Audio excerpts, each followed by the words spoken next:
Hey, how's it going, guys? Rudy here with Texas Coastal Recovery. For those who don't know what Texas Coastal Recovery is, basically it's just me and my dog having a side hobby. She really likes to work. She has a nose for tracking blood. We find dead deer. I would say we find live deer, but it's hard to catch a live deer while my dog is on a lead. I trained her on leash, that way I can read her while she's working, making sure she's on the track, etc. I've learned a lot from her this year. This is tracks 1 through 4. I hope you enjoy.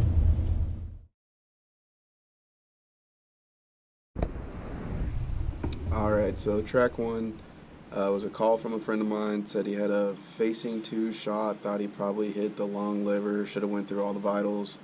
Went on the track a full 28 hours and behind another dog. We tracked the deer for almost 3 miles and called it. We spent half the day looking. Problem was he went into private with blood proof going into there. Popped up a couple weeks later on camera. Deer looks fine and healthy. He's feeding and chasing girls. It was a tough track because, you know, we had a dog and in front of us as well as old as it was. But Letty did good, and the deer's alive, and that's good news for the hunter.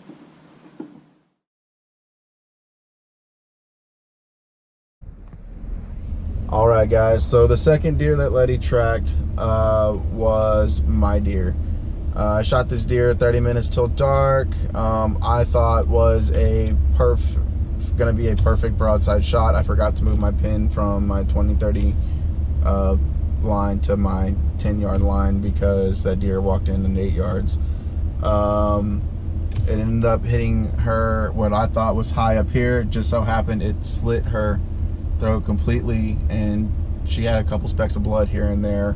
She ran all the way down the creek, crossed the creek, up the hill, and then it was like a 1 mile U, and she came up by my stand and died.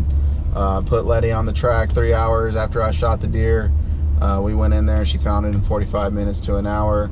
We had copperheads and stuff like that. We ended up having to kill. Stepped right over it, didn't even see it. It's curled up on the branch. But yeah, so that was my deer. She found it. Good job, Letty.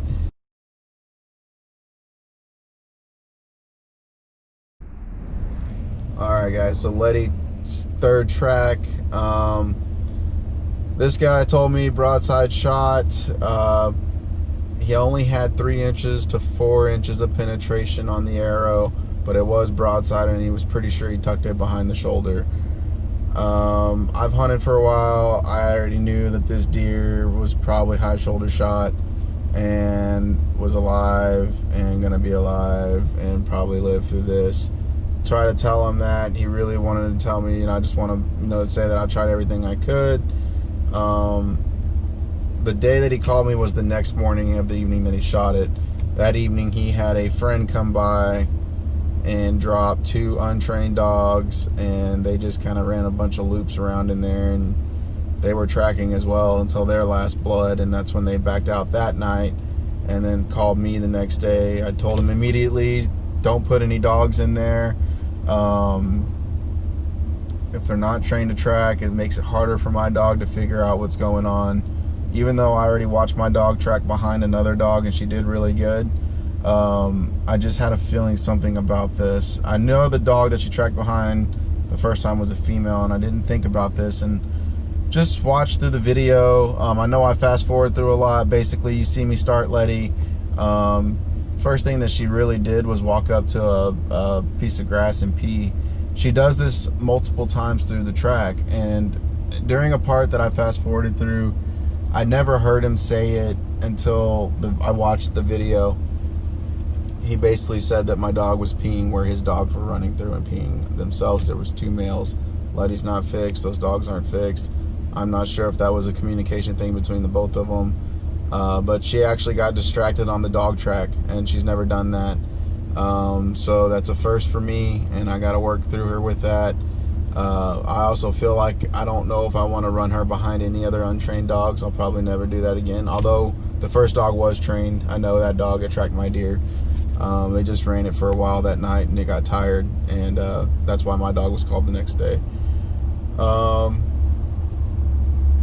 We advanced a mile, like 1.3 miles past first. or last blood of where he shot that deer.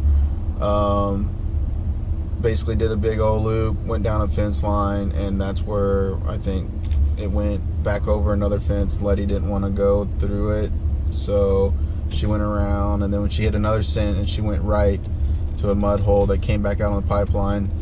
That deer is believed to be alive. We all kind of got our heads together and said, hey man, that's not a dead deer. I'm pretty sure it's a live deer, and waiting on a picture. Haven't heard anything. We haven't seen buzzards. We haven't recovered no deer, no antlers, no signs of him yet. But it's also one of the biggest public land bucks, not public land, I'm sorry, one of the biggest low fence bucks I've ever seen, and it was shot within the city area. Alright guys, so the last but not least, Letty's last track was just a couple days ago. Got a call as I was tracking my own pig, and a cold front was blowing in. During that cold front, we had a lot of rain. Apparently the rain dumped before it came through, before I got, over there. I was told the deer was kind of broadside, quartering to, full pass through. There was good blood on the arrow, and they had blood within the first shot site. And I said, okay, hey, look, they just didn't see it fall. They didn't want to not lose the deer, track it at night. It was a clean track all the way around. Only thing was torrential downpour right before I got there. It was actually raining when I got there. Letty was ready to work. We put her on the ground. There was 6 deer there. She took me 2 ways. The longest way she took me, I believe, was the way the actual deer went. Just from what the girl remembered and what the owner of the property was saying was more than likely the way they went back to. First trail she took me back towards the house was the one deer that split away. I'm not sure if this was the deer, but we went all the way down. It was only like a 600-yard track, and then she kind of just stood there, and then she walked back down that line. I don't think she felt confident. I took her back to the arrow, and I just put her nose on the arrow where there was a lot of blood on it. Was darkish red, kind of like muscle, but there wasn't any muscle on there. It was dirty a little bit from the ground. But from what you see, the way in the video that she tells me she shot it, and you'll see, I went back down this other side of this where she shot it. The deer, this is what I think the deer did. It went down the creek. It went down in the woods where it came from. It hit a creek. It hung a right, and then it crossed the creek on a shallow spot, and then it paralleled the creek again, and then went left across another creek very similar. When I say creek, these aren't like ravine creeks. They're like very shallow ditch, like ravine, like small dips where the water was running through. It did it twice, and then it went into, like, we crossed through like 4 properties, and then there was a spot that it got into, and he was basically like, hey man, let's just, you've been going for a while. It was only like a mile and something on the track. And I said, all right man. We called the track 2 days later, which was day before yesterday or yesterday, I don't remember. I get sent pictures, as you see. The deer's alive. Her left leg is injured. The shot was more left than what the girl thought, and it went in, missed all the vitals, came out the side here, basically like a scrape the rib cage type thing.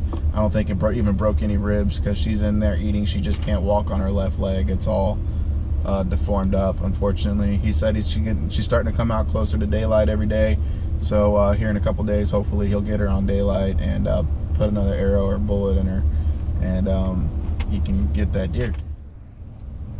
So hopefully you guys liked what you saw. I know it wasn't a whole lot of video. I'm trying to figure out how to actually run the camera with the lighting, and actually being drugged through the woods by a 95-pound dog is not very easy.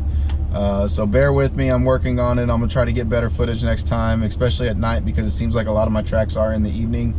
So we'll see what happens. Stay with me, and hope you enjoy the next few episodes. Until next time.